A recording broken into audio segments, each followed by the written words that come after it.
Okay, so let's see some of the basic Meterpreter commands with a Windows victim. Here I have a system running Windows XP Service Pack 1, and its IP address is 207. This system has MS08-067 vulnerability. So now let's try to exploit the vulnerability and have a Meterpreter session on the Windows system.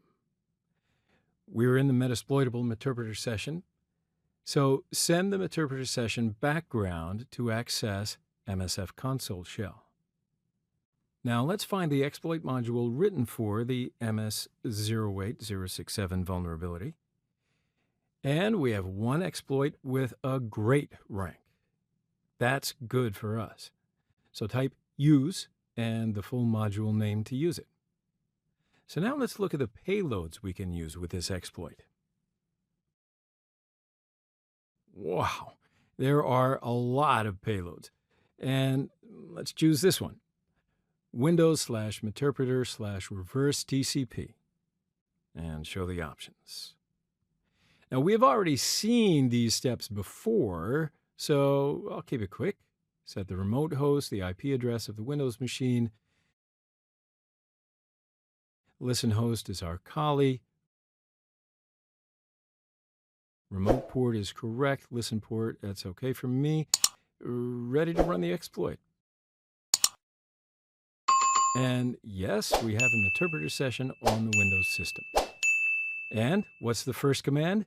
Sysinfo is always my first command. And look at that. We are confirmed. We are on Windows XP Service Pack 1. Help command is the second one, of course. Shows the commands available. Okay, so now there were a few commands which I said that I will show you with a Meterpreter session on a Windows system. The #dump command was not available when we were on Metasploitable. Now Meterpreter has this command. Of course, we can also use the #dump post module as well. The #dump command is more important for Windows systems, and I'll tell you why. In a Linux system, looking at the shadow file is usually enough to see the password hashes. However, gathering hashes is a bit complicated for Windows systems. Password hashes are located in the SAM database, and you need to have the key of the SAM database, which is in the system file. Thankfully, we have Meterpreter. We can dump password hashes of a Windows system with a single command now.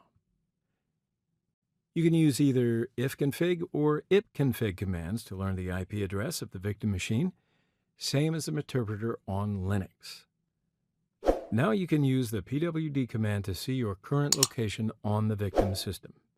There's no such command in MS-DOS systems, but hey, this is not the command shell, this is Meterpreter. And again, you can use the cd command to change the location. Now the search function has the same functionality, so you can use it to find any file in the victim machine. You can use the cat command to see the contents of a file.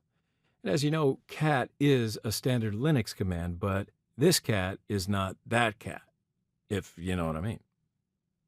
So now I want to show you a Meterpreter command which is Windows specific. ClearEV. This command is used to clear the application, system, and security logs on a Windows system. There are no options or arguments needed. Your activities on the system after the exploitation will leave some footprints, so you just better clean them up. Let's go to the Windows system and look at the event viewer. Well, I don't know its location, so I'll use the search option. And here it is. Here are the log files.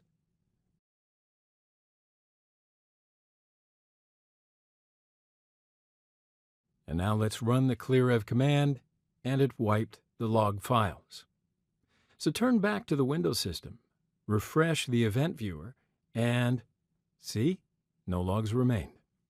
Well, I don't know if you see what I'm seeing, but there is a new record in the security log. Do you see it? Well, I don't know what it is, but it doesn't look like a warning.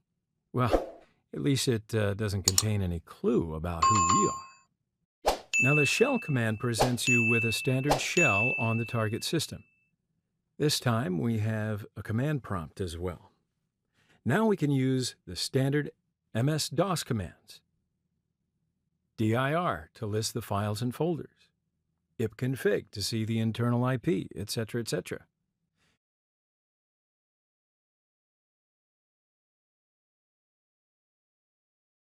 Use exit to exit the shell.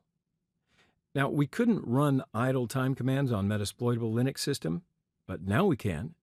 And as I said before, it displays the number of seconds that the user at the remote machine has been idle.